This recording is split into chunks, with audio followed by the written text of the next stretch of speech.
on the morning when he passed away. Sabi ni Gina, pagkatapos daw nakita yung video ko, Joe, nag-goodbye si Loren. 10 minutes after, he passed away. And Gina, even this morning, told you, he loved you so much and believed so much in you. And that to me is really tugs at the heart and is much appreciated for such a great man, a global Filipino, who was sometimes misunderstood and way ahead of his time in the 80s and the 90s. He also was the first, maybe, OFW who opened the doors for overseas Filipinos as well. There's so much that can be said about a great mind and a great man, and often quite misunderstood. Pero tuwan-tuwa po ako nung pinag-uusapan niya ang mga issues na bumabagabag sa mundo ngayon way back in the 1998 campaign. Rest in peace, Manong Joe. We love you. Thank you, Senator Ligarda. Majority Leader. Thank you very much, Mr. President. Before I recognize your distinguished colleague, Senator Joel Villanueva, I take assurance that he's now with his daughter, Casey De Venecia, who he was very fond of. And when she passed away at a very young age, when their house burned down, he never stopped thinking about her. So I'm happy to take note that at least, hopefully, they're together in heaven, Mr. President, enjoying their life together that they missed out because of the early death of his daughter. Mr. President, I'd like to recognize our distinguished colleague, no other than Senator Joel Villanueva, to also co-sponsor the measure. Senator Villanueva is recognized. Thank you, Mr. President. Thank you, our dear Majority Leader. Mr. President, dear colleagues, we join all the members of this August Chamber in celebrating the life and legacy of the esteemed Jose De Venecia Jr., former Speaker of the House of Representatives, a pillar of Philippine lawmaking, and a statesman whose imprint on our republic will endure for generations.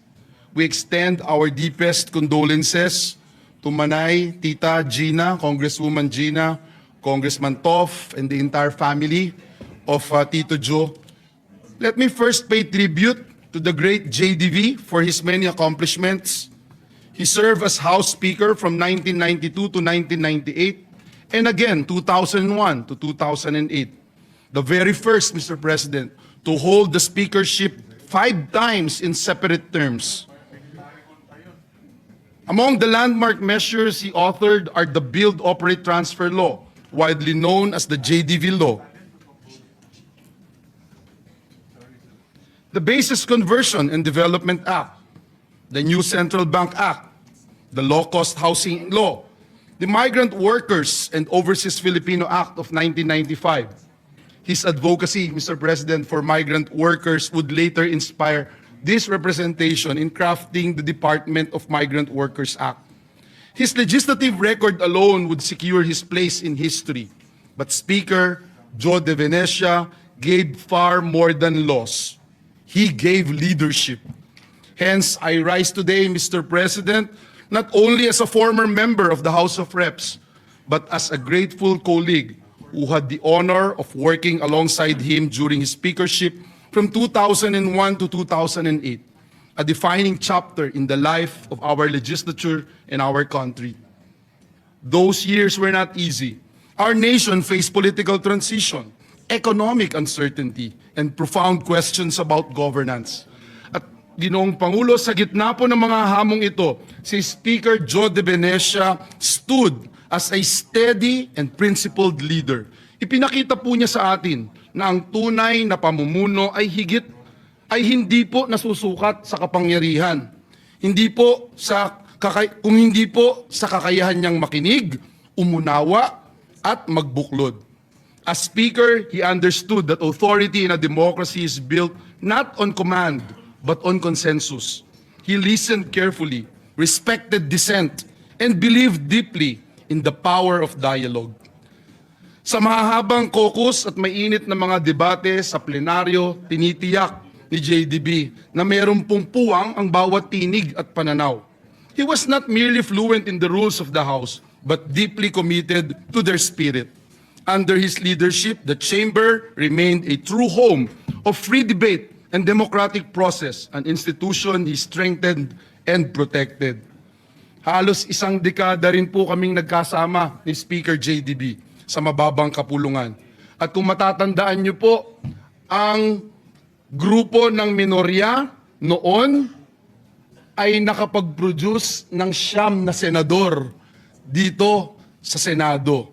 Nandiyan po sila Senators Alan Cayetano, Senator Chis Escudero, Senator Amy Marco, Senator Risa Ontiveros, Senator TG Gingona, Senator Noynoy Aquino, Senator Cynthia Villar, Senator Sani Angara. Nasa minorya man po kami noon, Ginoong Pangulo, marami kaming natutunan kay Speaker JDV. Mula po sa malalaking usaping pambansa hanggang sa maliliit na bagay. Hindi lang po kami sa minorya ang nakarating dito sa Senado dahil na rin sa kanyang impluensya. Narito po ang ating Majority Leader, Senator Mig Zubiri, Senator JV Ejercito, Senators Camille and Mark Villar, Senator Sherwin Gatchalian. Marami pong pinamana si Speaker JDV doon po sa Kamara de Representantes. Naalala ko ho, Ginoong Pangulo, noong tumakbo po siyang Pangulo against sa President Erap. Nung natalo po siya bilang Pangulo, nakakagulat kasi ho, yung bahay niya dito po sa Makati, araw-araw punong-puno ng tao. May catering, may tanghalian, may hapunan. Pero nung natapos ho yung eleksyon, I remember going there with my dad. Tatatlo lang po kami, Ginoong Pangulo. Minsan sumasama po si Manay Gina, nagba-Bible study po kami.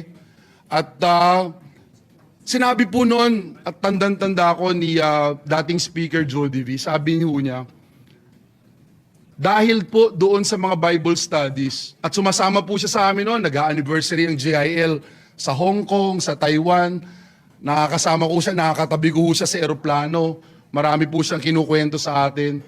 At tandang-tanda ko po sinabi po niya, balang araw, at dahil dito sa mga ginagawa natin, na-realize ko na hindi pa tapos ang Diyos sa akin. At balang araw, makakabalik pa rin ako. At nangyari nga po, nakabalik po siya bilang Speaker of the House. Siya rin po, Ginoong Pangulo, ang may idea na dapat magkaroon ng party list representative sa House Committee on Rules. Kaya po, dumating ho yung pagkakataon noong 2002, ako ho ay kauna-unahang naging part ng Committee on Rules ng House of Representatives. Idea din po niya na dapat ang party list group ay magkaroon din ng representasyon sa Commission on Appointments. At nangyari din po sa biyaya at habag ng Diyos, tayo po ay naging kauna-unahan ding miyembro ng Commission on Appointments representing the party list group. At simula po nun hanggang ngayon, lagi na pong may party list representative doon po sa Commission on Appointments.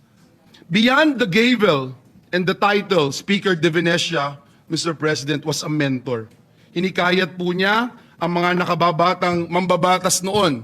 Lagi po niyang sinasabi ang importance ng pag-aaral, importante na makapagsalita ka mula sa iyong prinsipyo at laging tandaan na ang panunungkulan ay isang sagradong tiwala ng sambayanan. Marami po sa amin ang hinubog hindi lamang bilang mambabatas, kundi bilang tunay na lingkod bayan dahil sa kanyang halimbawa. Today, Mr. President, with heavy hearts, we join this august chamber united in remembrance and gratitude. We honor a life devoted to service, to country, to institution, and to democratic ideals. Ang kanya pong pamana ay mananatili sa mga batas na kanyang itinaguyod, sa kamara na kanyang pinatatag, at sa mga leader na kanyang hinubog. Thank you, Manong Jo, Tito Jo, Speaker Jo, for your leadership, for your wisdom, and for your lifelong devotion to the Republic.